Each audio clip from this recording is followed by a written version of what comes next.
A Rádio USP apresenta USP Analisa, um podcast sobre assuntos atuais que envolvem a vida do cidadão e da universidade, sempre com um convidado especial. USP Analisa.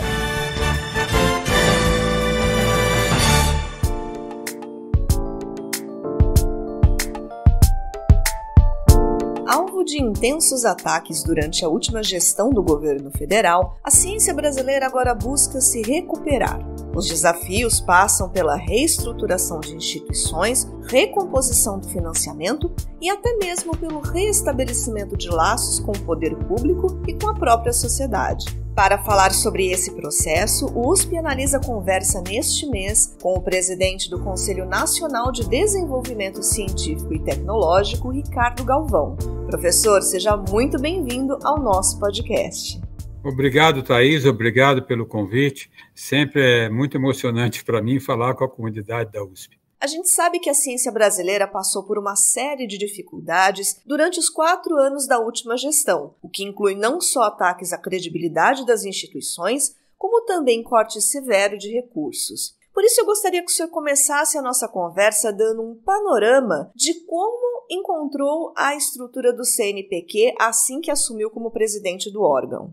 Sim, Thaís, tens razão que o ataque foi imenso e mais do que isso, havia aquele discurso negacionista até desestimulando a apreciação pela ciência. Para falar sobre o CNPq, como eu encontrei, tem que falar um pouquinho antes, porque eu fiz parte da equipe de transição. E na equipe de transição nós fizemos um levantamento detalhado de como estava o sistema científico e tecnológico brasileiro. E vimos o desmonte que foi feito, em particular, no Ministério de Ciência e Tecnologia. Mas eu, pessoalmente, na equipe de transição, não olhei muito os detalhes do CNPq, que eles foram feitos pelo professor Glaucio Oliva, de São Carlos, que foi presidente do CNPq. Então, quando eu decidi aceitar a indicação para o CNPq, fui olhar os dados que nós tínhamos, né? Fiquei um pouco preocupado, mas vi que o desmonte no CNPq não foi tão grande como nós vimos no resto do Ministério. Por 2 razões. Aqui eu quero reconhecer a atuação do professor Evaldo, que é presidente do CNPq, que procurou manter a instituição funcionando da forma correta, atendendo a comunidade científica, apesar de todos os cortes, apesar da quebra do quadro pessoal, e os próprios servidores do CNPq,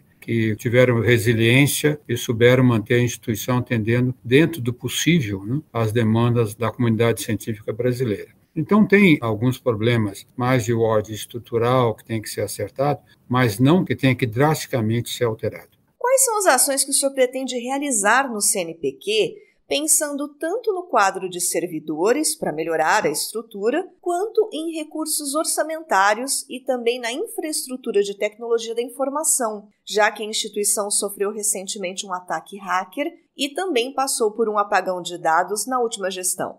Esses são pontos importantes, Thaís, porque além da redução orçamentária, que felizmente esse ano conseguimos recuperar substancialmente, eu devo dizer, a PEC da transição passamos de 1,45 bilhões, não lembro bem o número, mas 1,9. Então isso foi uma recuperação importante que nos permitiu dar aumento nas bolsas de mestrado, doutorado, iniciação científica, etc., né? E ter um pouco mais de recurso para investimento. Mas mesmo assim, do ponto de vista orçamentário, o que ocorreu nos últimos anos, não só um decréscimo do orçamento, mas uma diminuição grande dos recursos para fomento e manutenção do CNPq.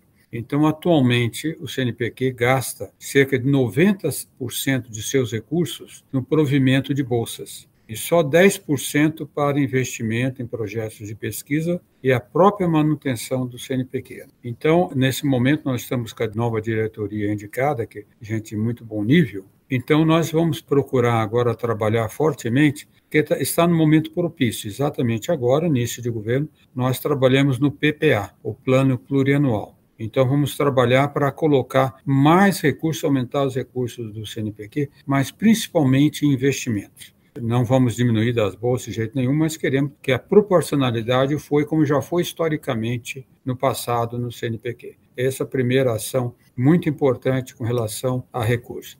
A segunda que bem mencionaste, porque como 10% era para investimento, mas também para manutenção, nós temos um problema seríssimo com as nossas 2 plataformas principais, a Lattes e a plataforma Carlos Chagas, que tem que ser modernizada, aprimoradas. Há cerca de 10 anos foram desenvolvidas, umas, inclusive, a Lattes não temos todos os programas atuantes, a empresa já acabou, então temos que investir recursos e o par de pessoal tem muito pouco. Inclusive, estamos estudando agora a possibilidade de fazer, então, um processo de contratação temporária e civil, usando a possibilidade da nova lei trabalhista. Primeiro isso. Depois, vamos propor no PPA, isso ainda está sendo elaborado, que tenhamos uma ação separada dentro do orçamento da União para as plataformas. Recursos destinados diretamente para as plataformas, que não saia só dos recursos CNPq, porque é essencial modernizar as plataformas. Por exemplo, a plataforma Lattes, Thaís, nós temos da ordem de 7.500.000 usuários. Destes, só cerca de 1.400.000 são da área científica. Então, veja que a plataforma Lattes é uma plataforma essencial para o Brasil. Muita gente utiliza a plataforma Lattes. Ela é um dos retornos que o CNPq dá à sociedade brasileira. Então, vamos investir sim, estamos trabalhando. Temos uma colaboração muito forte com a RNP, a Rede Nacional de Pesquisas, que faz toda essa parte de internet para pesquisa. Temos trabalho com ela.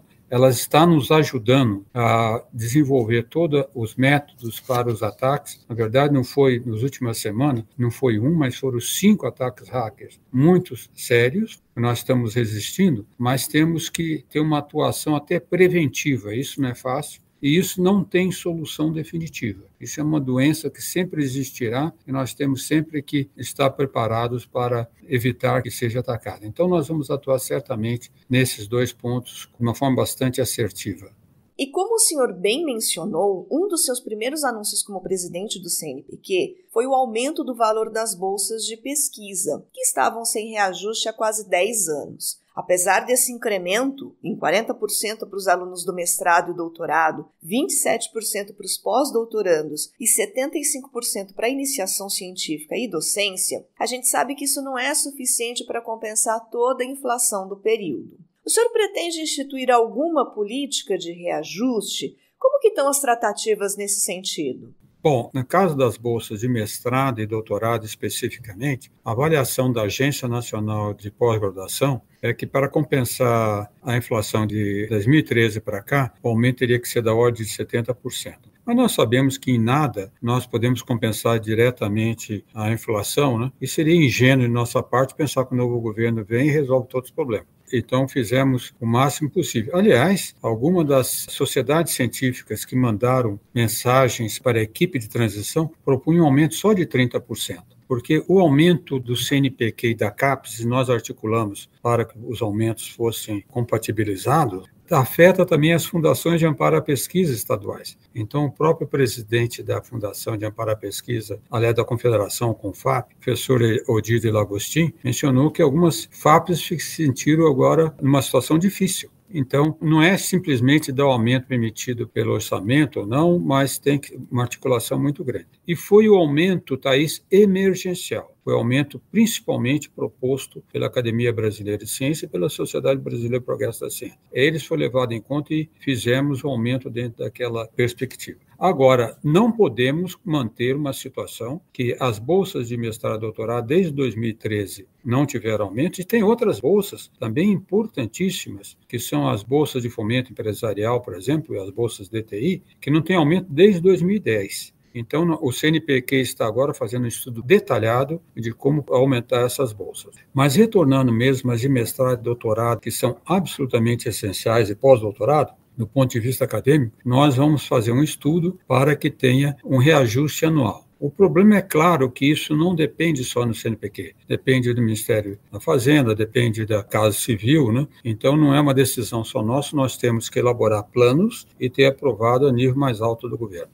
Infelizmente, aqui no Brasil existe uma cultura de que o fazer pesquisa não é considerado uma profissão, muito diferente do que acontece em universidades europeias, por exemplo, onde os pesquisadores possuem vínculo empregatício e até direito à aposentadoria. Existe por parte dessa nova gestão de instituições como o CNPq, a CAPES e o próprio Ministério da Ciência e Tecnologia algum plano de estabelecer uma carreira para o cientista ou algum tipo de relação trabalhista mais estável, até mesmo como forma de evitar essa fuga de cérebros para outros países que a gente viu nos últimos anos?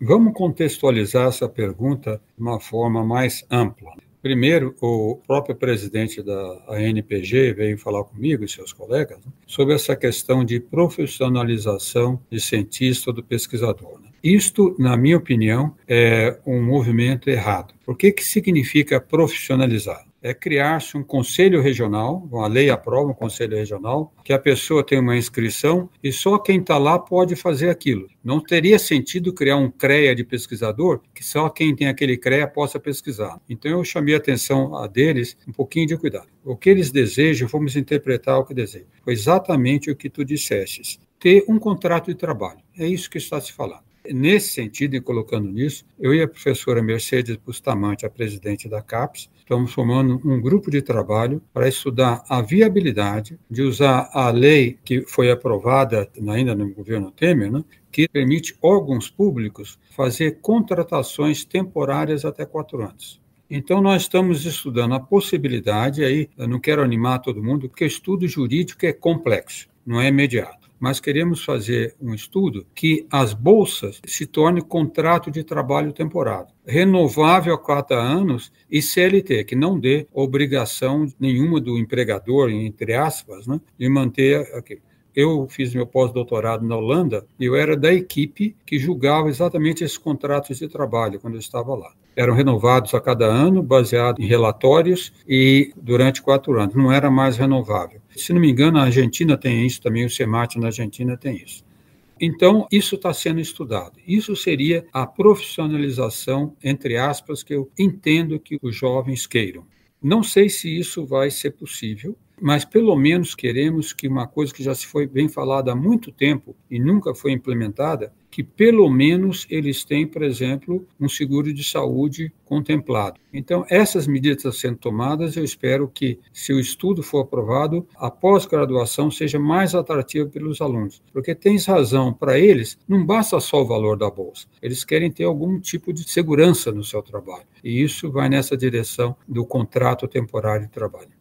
O Fundo Nacional de Desenvolvimento Científico e Tecnológico é uma das principais fontes de financiamento de pesquisas no país e, inclusive, é dele que vem recursos para algumas chamadas de projetos elaboradas pelo CNPq. O dinheiro desse fundo sofreu contingenciamentos no último governo, o que prejudicou bastante a ciência brasileira como um todo. Como que está o processo de liberação desses recursos?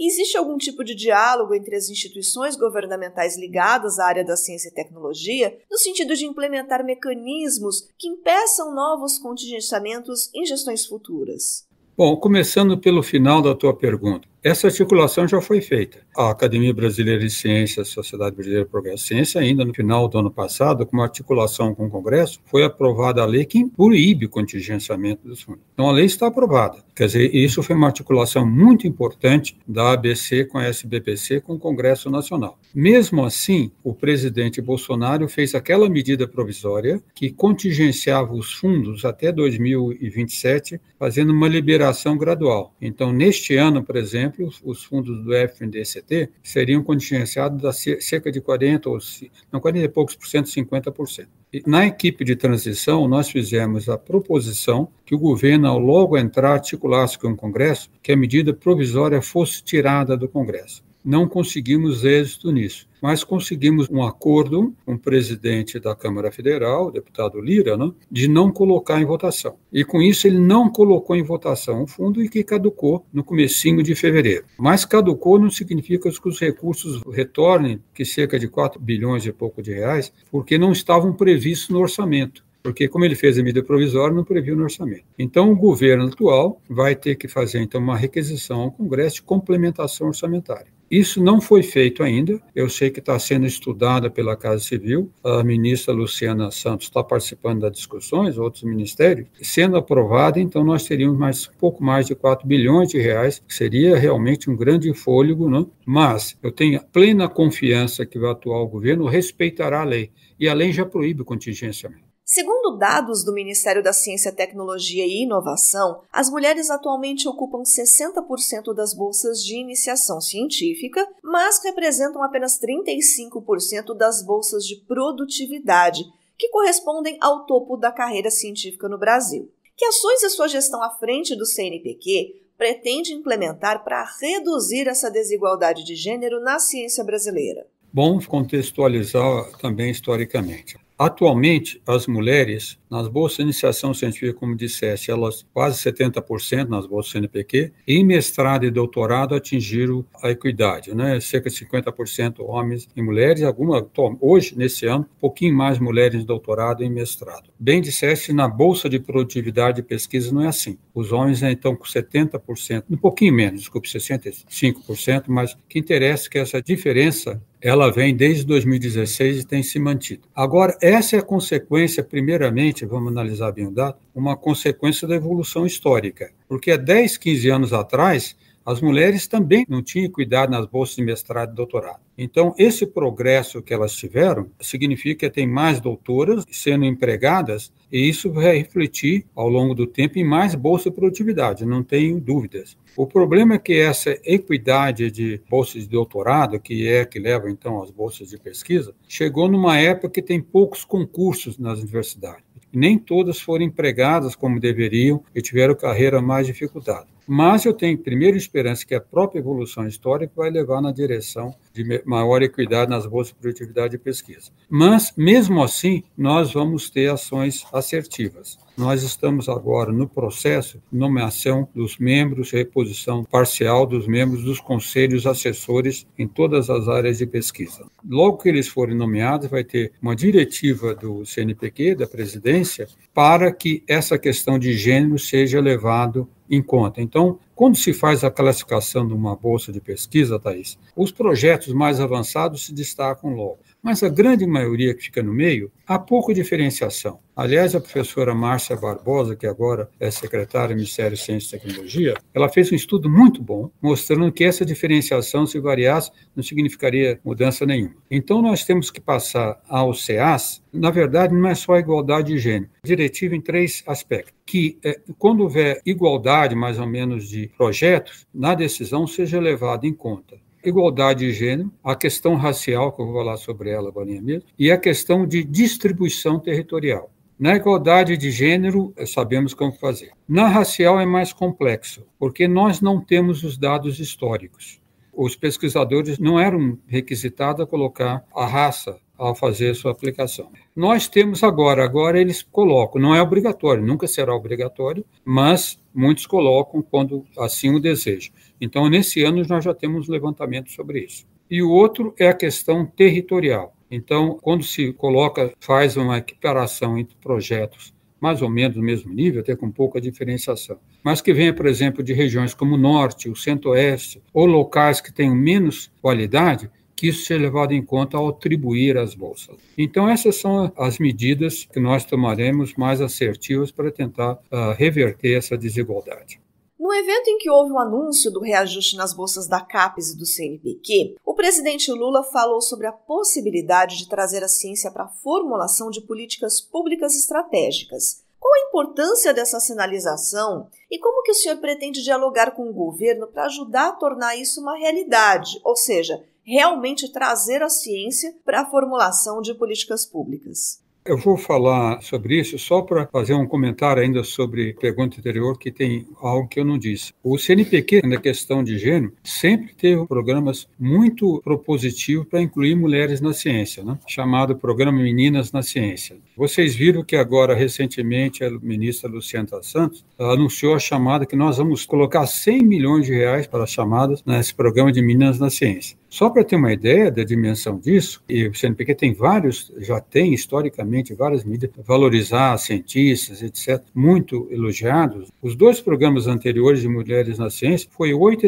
e 11 milhões de reais. Então, nós estamos aumentando quase um fator 10. Isso mostra uma ação muito assertiva do governo na questão de gênero. Bom, nesses programas estratégicos, tem vários propósitos que nós estamos estudando. A primeira, já vamos pegar pontos específicos. A Amazônia. Na equipe de transição, nós fizemos a proposta de que no Ministério fosse criada uma subsecretaria da Amazônia. Isso foi criado. Então, essa subsecretaria existe, não sei ainda se o subsecretário foi indicado, mas ao ser indicado, eu espero entrar em contato com ele para ter demandas específicas, principalmente para o desenvolvimento sustentável da Amazônia, também outros biomas importantes, como o próprio Pantanal, né? E também projetos interessantes para a questão das populações originárias. Então, seriam chamadas específicas para isso. Nós vamos ter que elaborar nessa direção. Na questão do meio ambiente, aí vem minha parte ambiental, inclusive sou da Rede Sustentabilidade, né? Conversei ontem com o presidente da rede, nós vamos estudar a possibilidade de falar com a ministra Marina Silva, minha grande amiga,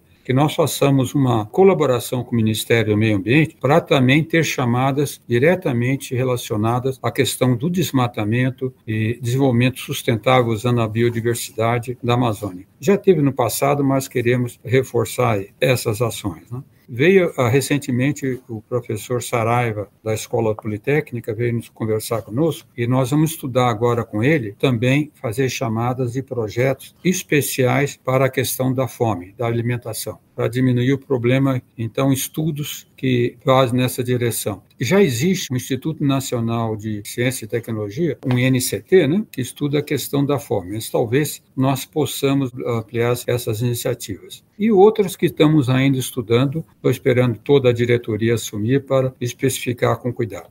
Na gestão anterior, houve um embate muito grande entre o governo e a academia, principalmente durante a pandemia, quando a gente viu aí uma grande quantidade de desinformação que acabou interferindo na confiança da população na ciência. O que o CNPq pretende fazer para se reaproximar da sociedade? Bom, Thaís, isso tem que ser mais que o CNPq. Tem que ser o governo e toda a academia. A grande parte dessa questão, que eu estava mencionando há pouco, infelizmente também é decorrente das mídias sociais. Até mencionei recentemente, eu tive há 2 anos atrás participando de uma mesa redonda que foi promovida até pelo Instituto Questão Ciência, o Instituto Aspen, Instituto Questão de Ciência da Natália Pasternak. E nessa mesa redonda era eu e a Maria de Cristina, que foi durante, acho que 15 anos, a editora científica-chefe da revista Scientific American. E ela levantou um ponto interessante, que não é só o Brasil, no mundo todo, né? Que, infelizmente, o negacionismo científico usa de uma forma muito ardilosa as redes sociais.